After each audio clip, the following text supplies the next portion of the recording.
Now, the pandemic isn't just impacting our health, it's also taking aim at our wallets. Absolutely. Now, the economy just now starting to get back on its feet after months of experts saying the economy was at its worst since the Great Depression.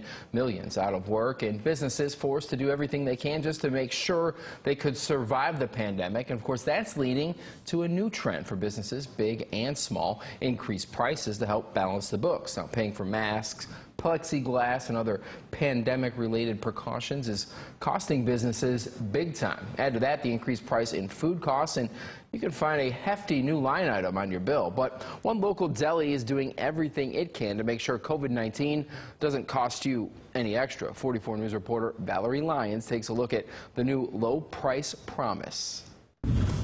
It hasn't been easy, but this Evansville deli has found a way to make it through the penny pinching pandemic without passing that cost on to you.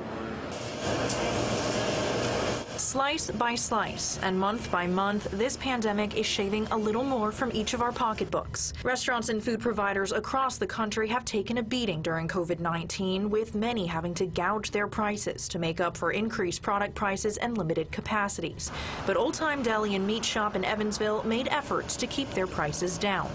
Return business is where you make the money. You don't make it trying to cheat people one time, and I won't do that.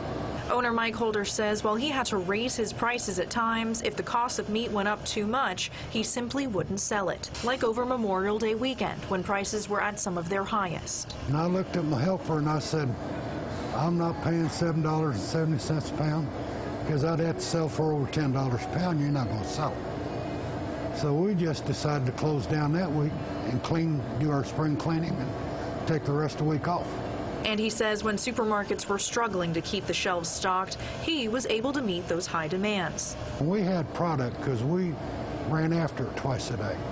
We didn't wait for the truck to hit here. We went and got it. His customers are his priority, and he says no matter the circumstances. We tried to take care of the people. In order to keep prices down, his shop did go through some rough patches. But with market prices starting to level out, Holder says things are finally starting to look up. In Evansville, Valerie Lyons, 44 News.